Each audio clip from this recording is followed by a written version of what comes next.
José Monegal. Arquetipo.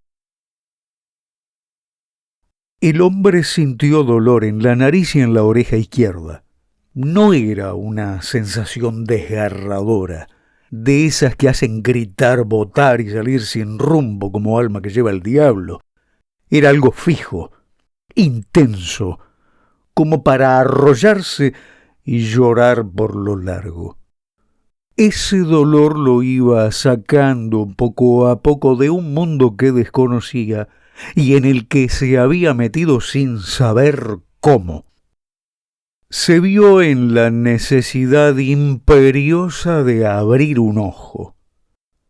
Un velado cuadro fuera de él se fue haciendo nítido hasta que llegó a conocer dos talas erguidos, encorpados, que tajaban una penumbra.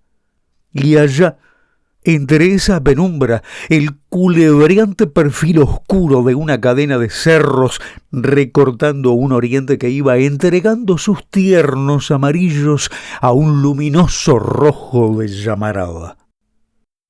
Así como ese cuadro se iba precisando en los ojos de Anacleto Pino, que así se llamaba el hombre del dolor en la nariz y la oreja, en su interior también se iba delineando el misterio de su estado.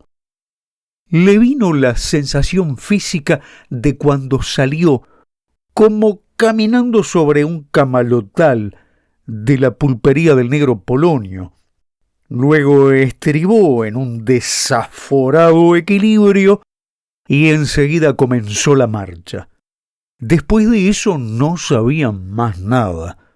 Además, aquel dolor que se duplicaba en su cabeza no lo dejaba pensar a gusto. Era algo duro y tremendo. Abrió el otro ojo. Le parecía conocer aquellos talas a pesar del extraño color que ostentaban. Observó que piedras, pastos, matas y tacuruces eran de un blanco inmaculado. Su mirar se encontró con un caballo, un tordillo luminoso que por cada resuello echaba una doble columna de un humo pálido por las narices. «No hay duda», se dijo, «es mi moro tapado de helada». Y entonces comprendió que había desencillado donde estaba por no tolerar más el peso de su tranca y que allí yacía sobre los revueltos cueros de su apero tapado con su poncho patria. Y se dio cuenta que había dejado al aire nariz y oreja. Quiso mover un brazo para ampararlos, pero estaba duro. «Gran siete, estoy hecho vidrio, de esta no salgo». Haciendo un esfuerzo sobrehumano, pudo correr una punta del poncho sobre su rostro. La roja bayeta se le pegó en la nariz y en la oreja. No la sintió al principio, pero muy lentamente el dolor que lo martirizaba empezó a desaparecer. La tibieza que iba cobrando el paño se fue haciendo como una caricia, aunque de vez en cuando lacerantes pinchazos en oreja y nariz lo hacían renegar desde la ginebra del negro Polonio hasta la forajida de su mujer que lo había corrido del rancho. Pero la cosa se iba acomodando. En eso le cayó otra complicación. Quiso encoger su pierna derecha, pues la tenía mal acomodada bajo su izquierda, y no la sintió. Mandó su voluntad hasta la rodilla, y la rodilla no estaba. Quiso jugar los dedos del pie correspondiente, y los dedos no existían. Miraba cerca de él sus botas con las lloronas colgando, medio desaparecidas por la helada, pero eran ellas. Se las había sacado, pues ¿cómo no vio entonces que le faltaba el pie derecho? Se empezó a alarmar y a angustiar. ¿Qué le había pasado, canejo? ¿Tenía pie o no tenía? Y vuelta a querer mandar sobre la rodilla y el resto. Le vinieron ganas de buscar bajo el basto, donde siempre dejó la pistola en alguna semejante, sacar el arma y terminar con el desespero, porque estaba desesperado. ¿Qué? ¿Iba a hacer rengo de una pata? Se enderezó en un movimiento brusco, de hombre que se juega entero. La pata estaba al aire, tapada de escarcha.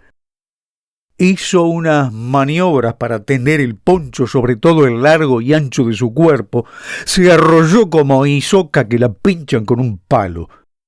Comenzó a entrar en un sueño grato y dulce. Al fin consiguió hacerse un ovillo, juntó las rodillas con el pecho, trenzó los brazos y todo él quedó sobre los 3 cojinillos y bajo el poncho en un sopor paradisíaco. Un inefable gozo lo iba invadiendo, y a medida que su pierna derecha se iba despertando en un hormigueo tendido, él se iba durmiendo beatíficamente.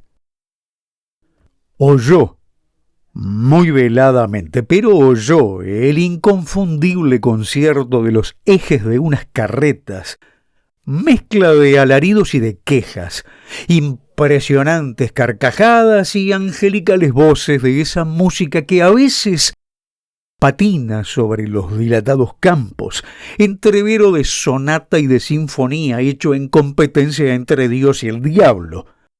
Y se iba arrimando. A veces punteaba tal partitura la voz del carrero. No le llegaba al oído aún el nombre del buey requerido, pero él sabía que se había nombrado a uno de los bueyes, y las carretas se iban acercando. Ya uno de los ejes emitía un breve y escalofriante bramido, y otro elevaba una nota larga y dulce, y otro reventaba la violenta estridencia de un gemido que le erizaba los pelos. ¡Pucha! Miren qué camino y qué hora han elegido estos carreros para ir de paso. El concierto se hizo imponente. Era un conjunto de clarines y de acordeones desatados que ora parecían cantar un himno, ora tocar una carga de huello. El hombre ahora captó clarito el nombre de 2 de los bueyes en una voz bronca, gruesa y retumbante. ¡Chirú! ¡Ferulete! Agriado por la música se dijo: «Han de haber encontrado el ferulete ese cristiano. Hay que tener muy renegrida el ánima para bautizar así a un güey». No tuvo más remedio que asomar la nariz al campo y de nuevo abrir un ojo. El rojo del horizonte era más vívido. A una media cuadra pasaban 2 carretas sobre el corredor escarchado. Los caballos de los carreros y las bestias del tiro iban envueltos en espeso vapor. Entonces Anacleto calculó dónde había hecho cama. Supo a qué vuelta del camino pertenecían aquellos talas. Estaba a media legua de la pulpería del negro Polonio. Pero de esa meditación lo sacaron 3 perros que súbitamente dejaron el rumbo de las carretas y erizados se enderezaron a él. A 8 pasos de donde estaba pararon en seco y comenzaron a ladrar 2 y a aullar 1. Y ya sintió el uchi uchi de los carreros mandando el alto a los bueyes. Lo habían visto. Otra vez le vino la intención de llevar la mano bajo el basto, sacar la pistola y concluir con aquella varaunda impresionante de los perros. El de los aullidos cesó la música y se arrimó a una de las botas que comenzó a olfatear. Y el hombre vio cuando levantó una pata para rociarla. No pudo tolerar esa irreverencia. La indignación le sacudió todo el ser y lanzó un «¡Fuera, sarnoso!» que desgarró la sosegada paz de aquel amanecer de agosto. Fue tan inesperado y sonoro aquel grito que los perros cayeron en un gemir histérico, agudo, temeroso, espantado. Los carreros sujetaron un poco atemorizados por aquella terrible voz que surgía de entre un lío de cueros y poncho. Uno de ellos, medio atragantado, habló. «Buen día, amigo. ¿Le pasa algo? ¿Necesita ayuda?» «Mire, don», respondió Pino, «lo que necesito es que me dejen ande estoy, que estoy muy superiormente, y que ese perro vaya a miar a la raíz de la...» El otro carrero gritó: bueno, no se empine tanto. Si no necesita servicio, mejor pa' usted, que de buena gana se lo íbamos a hacer. Y eso del perro, vea que sus botas deben haber sido miadas más de 4 veces, porque todo perro levanta la pata donde otro la levantó antes. En ese mismo instante, en el mismo momento que el sol puso un deslumbrante punto de oro sobre el horizonte antes de asomar, pasó suavemente ese vientito de la aurora que en los días serenos es anunciador de mansa jornada. Sereno era el vientito, pero saturado de helada.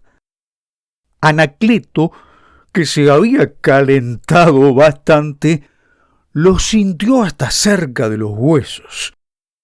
Zambulló bajo el poncho. A mediodía justo el sol magnificaba todo el escenario del Alto de Madruga, que era el pago de Anacleto Pino. Despertóse éste, movió todos sus resortes, comprendió que le respondían. Se sentó sobre los pelegos, corrió el poncho.